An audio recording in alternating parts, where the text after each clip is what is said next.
Praise the Lord, ஹல்லேலூயா.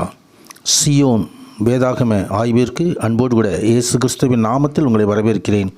இந்த தினத்திலும் ஏசாயா தீர்க்கதரிசன புஸ்தகம் அதிகாரங்கள் 25 முதல் 27 அதிகாரங்களிலுள்ள வசனங்களை தியானிக்க சர்வ வல்லமையுள்ள தேவன் தாமே நமக்கு கிருபை பாராட்டுவாராக.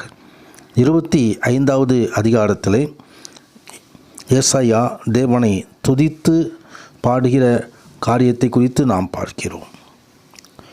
தேவனுடைய ராஜ்யத்தின் நீதிக்கு எதிராக செயல்பட்ட அனைவரையும் தேவனாய் கர்த்தர் தோற்கடித்ததற்காகவும் தமது ஜனத்திற்கு விடுதலையையும் ஆறுதலையும் அளிக்கிறதற்காகவும் ஏசாயா தேவனை துதித்து இந்த அதிகாரங்களிலே இந்த சர்வ வல்ல மகிமைப்படுத்துகிற காரியத்தை குறித்து பார்க்கிறோம். கர்த்தாவே, நீரே என் தேவன், உம்மை உயர்த்தி உமது நாமத்தை துதிப்பேன். நீர் அதிசயமானவைகளை செய்தீர்.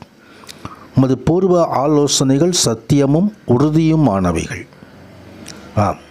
கர்த்தர் அதிசயங்களை காண அவர் நாமமே அதிசயம் என்று சொல்லப்பட்டிருக்கிறது. எண்ணி முடியாத அதிசயங்களை செய்கிறவர். அவர் தாமே கொடூரமானவர்களின் சீரல் மதிலை மோதியடிக்கிற பெருவெள்ளத்தைப் போல இருக்கையிலே ஏழைக்கு பலனும் நெருக்கப்படுகிற எளியவனுக்கு திடனும் பெருவெள்ளத்துக்கு தப்பும் அடைக்கலமும் வெயிலுக்கு ஒதுங்கும் நிழலுமானீர் என்று சொல்லி தேவனாய் கர்த்தர் தன் பிள்ளைகளை பாதுகாத்து வழிநடத்துகிற விதத்தை குறித்து அவர் எழுதுகிறதை குறித்து பார்க்கிறோம்.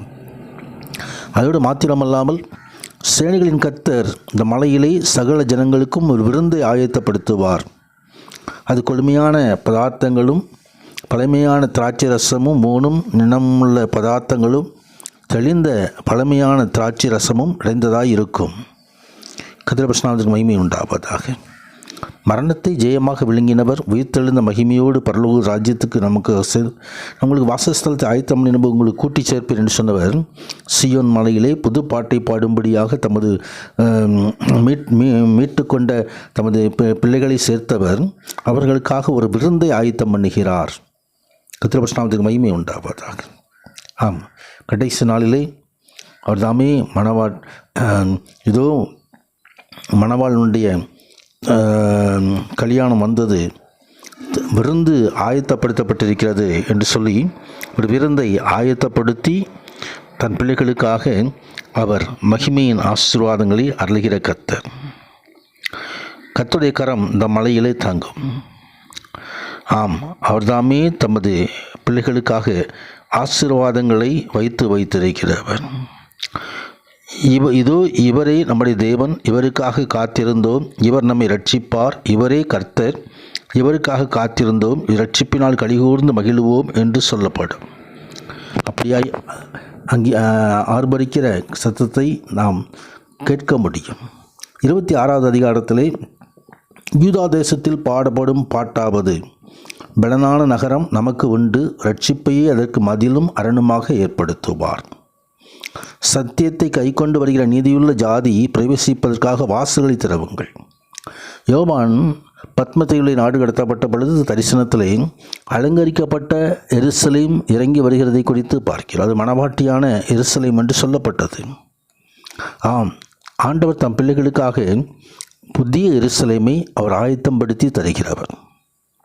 ரட்சிக்கப்பட்ட பிள்ளைகளுக்காக கர்த்தரை நம்புங்கள், கர்த்தராகிய யெகோவா நித்திய கன்மலையாய் இருக்கிறார் என்று கர்த்தரை நம்பும்படியாக கர்த்தர் தமது பிள்ளைகளுக்கு ஆயத்தமணி ராஜ்யத்தை பெற்றுக்கொள்ளும்படியாக இங்கே இந்த ஒரு பாடல் பாடப்படுகிறது.